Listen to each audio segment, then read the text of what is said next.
अरे जान लोगे बच्चे की 22 दिसंबर को Dunki versus Salaar. Hello, welcome, खुशामदीद, नमस्कार। आप देख रहे हैं फिल्मी बातें विद अभिसार।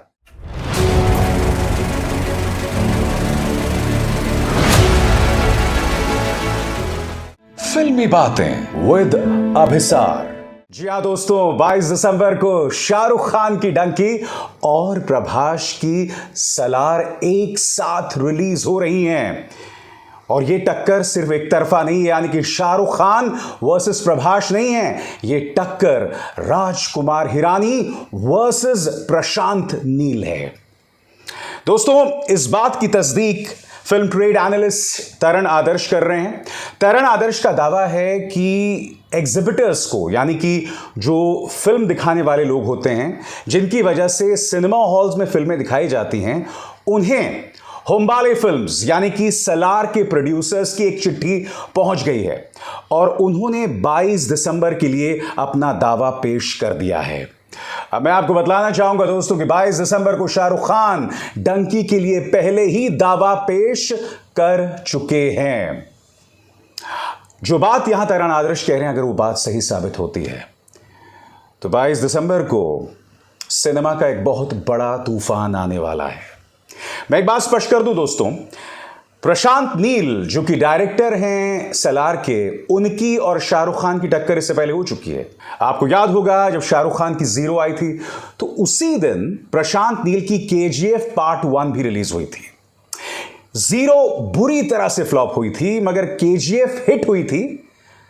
हिंदी हार्टलैंड में केजीएफ पार्ट 1 उतनी बड़ी हिट नहीं थी जितना कि केजीएफ पार्ट 2। केजीएफ पार्ट 2 ने तो सारे रिकॉर्ड तोड़ दिए थे। और यह भी कहना गलत नहीं होगा कि जीरो जो है वो केजीएफ की वजह से पिट गई थी, क्योंकि इनका आपस में कोई कंपटीशन था नहीं उस वक्त। जीरो पिटी क्योंकि वो एक वाहियात और बेकार फिल्म थी। शाहरुख खान ने पूरी ईमानदारी के साथ ये रोल किया, पूरी बहादुरी के साथ रोल किया, क्योंकि उन्होंने एक बौने का रोल किया था। फिल्म चली नहीं। मगर अब 22 दिसंबर को अगर ये दोनों फिल्में आमने सामने आती हैं तो यकीन मानिए दोस्तों, ये टक्कर अपने आप में बॉलीवुड के इतिहास की सबसे बड़ी टक्कर मानी जाएगी। और मैं आपको बताता हूं क्यों। क्योंकि सलार के प्रति जो लोगों की क्यूरियोसिटी है ना, उसके लिए हमें प्रभास की जरूरत नहीं है। प्रशांत नील जो कि डायरेक्टर हैं सलार के, ये ना भूलें कि हिंदी हार्टलैंड में केजीएफ 2 को लेकर किस तरह का क्रेज था। लिहाजा प्रशांत नील जो भी प्रोडक्ट सामने लाएंगे, जो भी फिल्म सामने लेकर आएंगे, जनता उसे देखने के लिए सिनेमा हॉल्स पर पहुंचेगी। और ऊपर से प्रभास की मौजूदगी। देखिए, प्रभास ने बाहुबली पार्ट 1 और पार्ट 2 में अपनी ऐसी जगह बना ली दोस्तों, ऐसी जगह बना ली कि उसके बाद उनकी 2 और फिल्में आई और दोनों पिट गई, यानी कि साहो और फिर राधेश्याम। मगर बावजूद उसके आदि पुरुष को एक बहुत ही शानदार ओपनिंग मिली थी। यह बात अलग है कि फिल्म वाहियात थी। मनोज मुंतशिर शुक्ला ने हमारी रामायण की बेइज्जती, रामायण की तौहीन की थी और सड़क छाप डायलॉग लिखे थे हमारे हनुमान जी के लिए।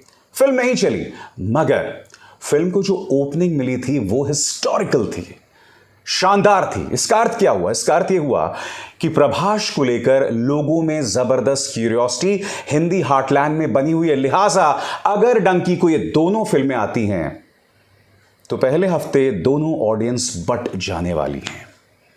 और पहले हफ्ते के बाद, या कम से कम पहले 5 या 6 दिनों के बाद, यह पता चलने वाला है कि लोग उस फिल्म को पसंद कर रहे हैं या नहीं कर रहे हैं। एक चलेगी, एक नहीं चलेगी, या दोनों चलेंगी। ये काफी सिनेरियोज हैं दोस्तों।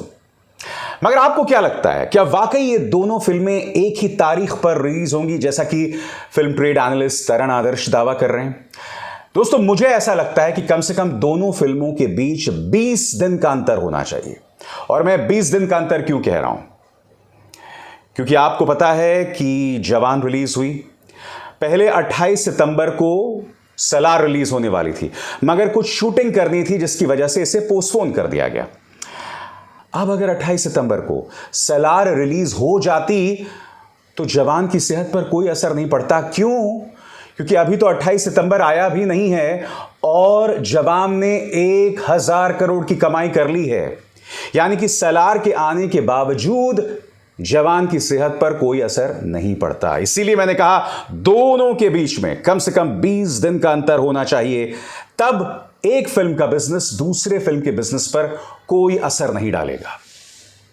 हम ये ना भूलें दोस्तों कि शाहरुख खान ने शानदार वापसी की है, तो हिंदी हार्टलैंड का दर्शक उन्हें देखने के लिए सिनेमा घर जरूर पहुंचेगा, जैसे पठान में हुआ, जैसे जवान में हुआ। तो यकीनन डंकी को तो ऐसी हिस्टोरिक ओपनिंग मिलेगी, और हो सकता है कि कम से कम हिंदी हार्टलैंड में सलार को उसका नुकसान मिले। मगर इसकी एक और थ्योरी है दोस्तों। साउथ से आने वाली फिल्में, खासकर RRR, KGF2, बाहुबली, इनको लेकर हिंदी हार्टलैंड में जो फैन बेस बना है ना, उसकी आप तुलना कर ही नहीं सकते। इनफैक्ट अगर आप बुक माई शो में जाइए तो सलार को लेकर जो क्रेज है बुक माई शो में, यानी कि कितने लोग उसे देखना चाहते हैं, वो देखते ही बनता है।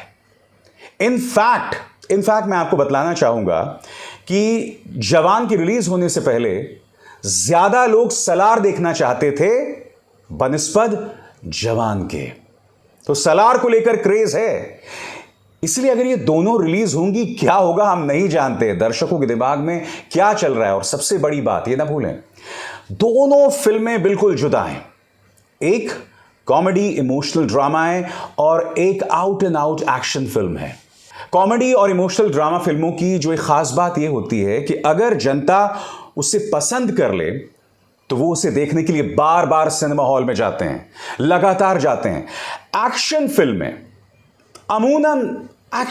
अमूमन दर्शक 1, 2 बार, 3 बार देखते हैं, अगर बहुत अच्छी हुई तो एक तरह से कहा जा सकता है कि एक्शन फिल्मों के मुताबिक इमोशनल फिल्मों की शेल्फ लाइफ कहीं ज्यादा होती है।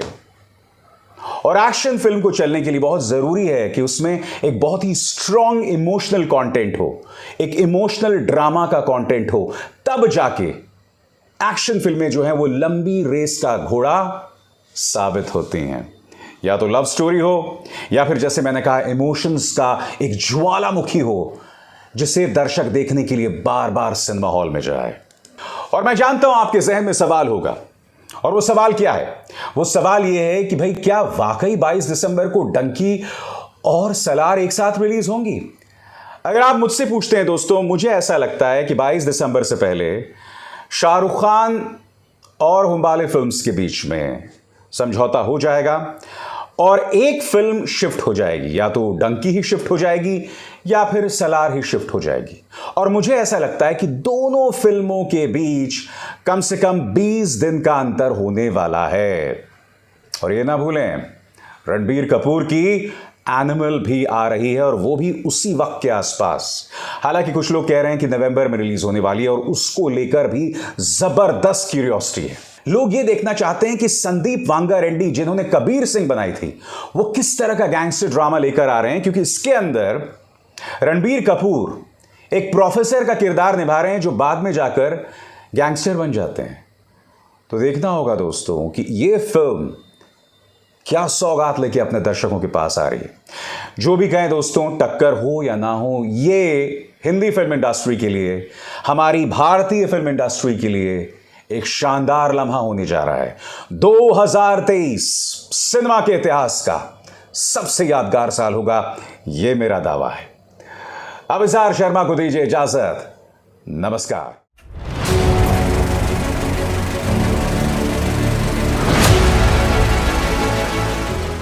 फिल्मी बातें विद अभिसार।